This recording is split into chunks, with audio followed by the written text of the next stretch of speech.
When it comes to Ben Simmons, there has been a lot of trade proposals. Some made up by the fans, some made up by the media, a bunch of rumors out there. But today, we got something that was reported, an actual trade proposal from an NBA team, and the Sixers said, nope.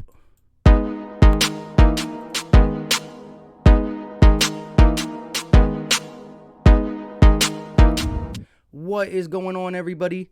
I go by Philly Mike, and this is the Philly Talk Podcast. And before we get into it, I want to wish you all a happy 4th of July, because I might not get a video out before Sunday. I got family coming over, so enjoy, salute to you, have fun, do what you do, and stay safe. Now, before we get into talking about Ben Simmons as well, if you're new to the channel, hit that subscribe button. Don't forget to turn on post notifications. That lets you know when we go live or talk about the Sixers. We're going to be covering them all off season. Hit the like button for your boy. That goes a long way as well. And follow me on Twitter. Yes, that's where we talk Sixer news behind the YouTube scenes. And you can find it right there in the corner to the top left. Now, let's get into today's topic. And we got to talk about an actual trade proposal. Bang! Jason Dumas reports the Sixers have already fielded offers for Ben Simmons, but continue to hold a stance that they will only trade him for an all-star caliber player. They most recently turned down a deal with the Pacers that included Malcom Brogdon and a first-round pick. I just want to start by saying this. There's been offers that we didn't hear, so they weren't reported, so they are probably worse than this.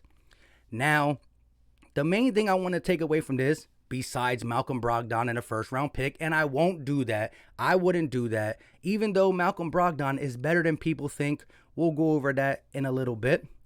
But they said, unless it's an all-star caliber player, how do you judge all-star? I guess they have to make an all-star team. We're not going to do a trade for a fringe all-star. That's what it looks like. Kevin Love, Colin Sexton, I talked about that yesterday. I didn't really want to do it. Some of y'all said okay. They're not going to do that. Maybe a DeRozan and DeJounte Murray, they're probably not going to do that. All these people throwing these fringe all-stars at us, they're going to say no. It looks like we're only going to do it for a legit Robin or a Batman. Because if we got Dame Lillard, it'd be two Batmans, Joel Embiid and Dame Lillard. But a Robin would fit Joel Embiid perfectly. Now, once again, I don't want to poo-poo on Malcom Brogdon because he's pretty good. A couple years ago, he was the 50-40-90 club. That's 50% from the field, 40% from three, and 90% from the free throw line. Ben Simmons, you hear that? Not 33%, 90%. But again, I wouldn't be able to do that. I just wouldn't be able to do that. Now, let me know in the chat right now if you would have pulled the trigger. Just because you're like, I'm sick of Ben Simmons. Get him out of here. Pull the trigger. Malcom Brogdon could run the offense pretty good with a shooter like Seth Curry there. Who knows if we get back Danny Green and stuff. We do got to talk about that. We're not going to always talk about Ben Simmons.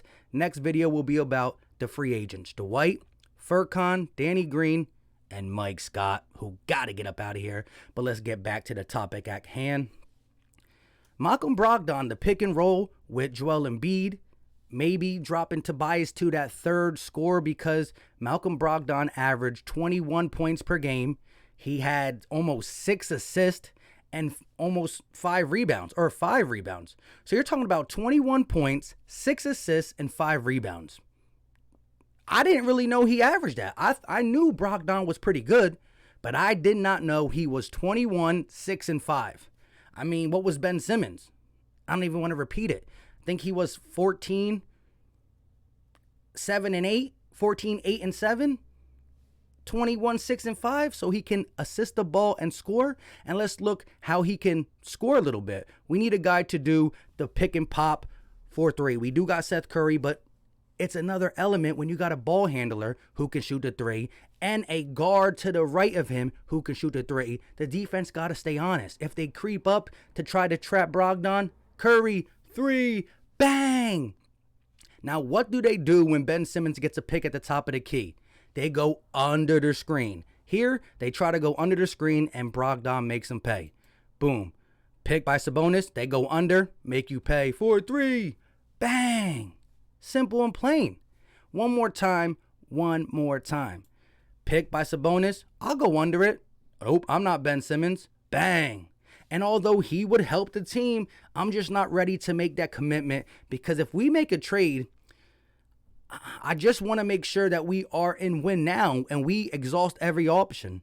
If Dame Lillard is still going up and down in Portland, and it's really Portland and Dame Lillard's decision, and I know he might not like Philly. Somebody told me on my comment section that in a live on Instagram, he said Joel Embiid was a baby for the meniscus thing. He made it up. So we'll see. But money talks and contention talks. I want a Beal, a Levine, a Lillard, and although that might be impossible, I still want to hold out and see and not rush anything.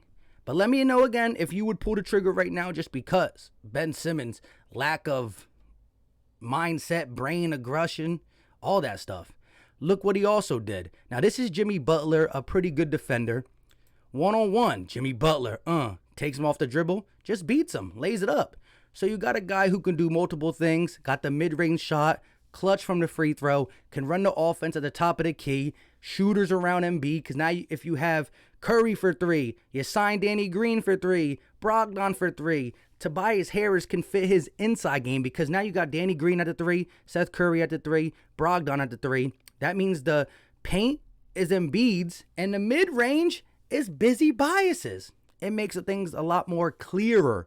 And you get 5-on-5 basketball. And although you're like, man, you're sounding like you would do it.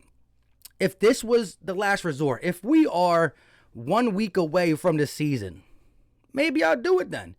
Because Brogdon, a guy next to Joel Embiid who can just run the offense, is going to be great. Now, yes, we lose Ben Simmons facilitating, but I told you 6 assists from Brogdon, not too shabby. His defense, okay, we still got Matisse.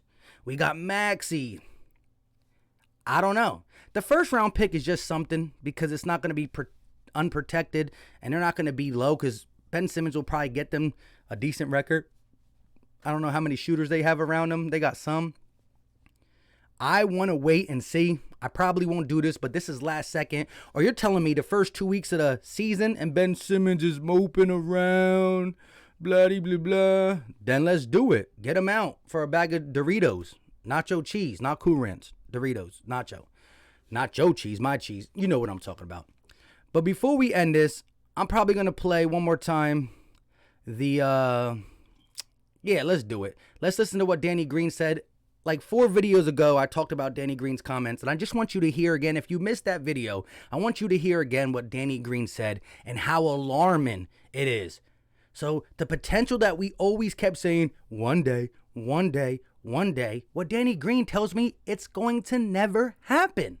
Listen to it. If I can get it, right? You're like, how can I listen without getting it?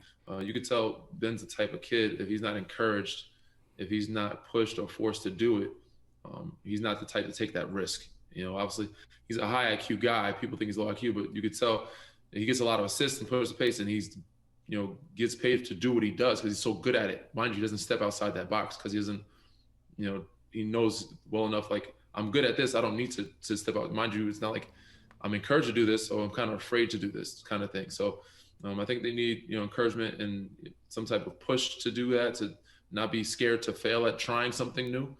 He's just one of those guys. I know what I'm good at, and I don't need to do anything else. So, and when the things that he's doing that he's good at isn't working as well, even though he played defense as well as he could for us and gave us dynamic of assisting the ball and finding guys and pushing the pace, we did need him to attack the rim and be more aggressive.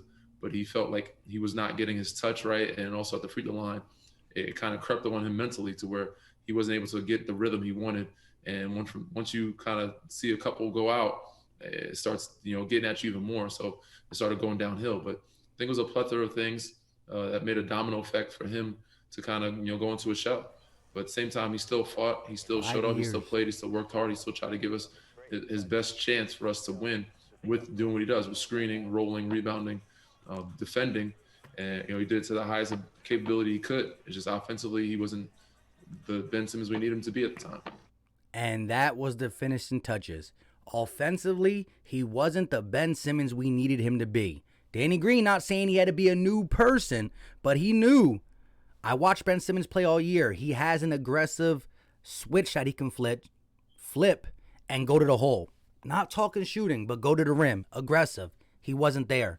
I never seen a Robin to a Batman out of a 7-game series go 5 games without a shot attempt in the fourth quarter. If you're cold and you go 2 fourth quarters without making a shot, that's one thing. But not even attempting one? 5 out of 7. Not missing, not attempting. Because the 2 that he did attempt a shot, he never missed it. With that being said, I go by Philly Mike, and this is the Philly Talk Podcast. Let me know all your thoughts in the comment section. It looks like the Sixers don't get an all-star guy. Ben Simmons will be back. I kind of froze. Until next time, I go by Philly Mike, and this is the Philly Talk Podcast. Peace.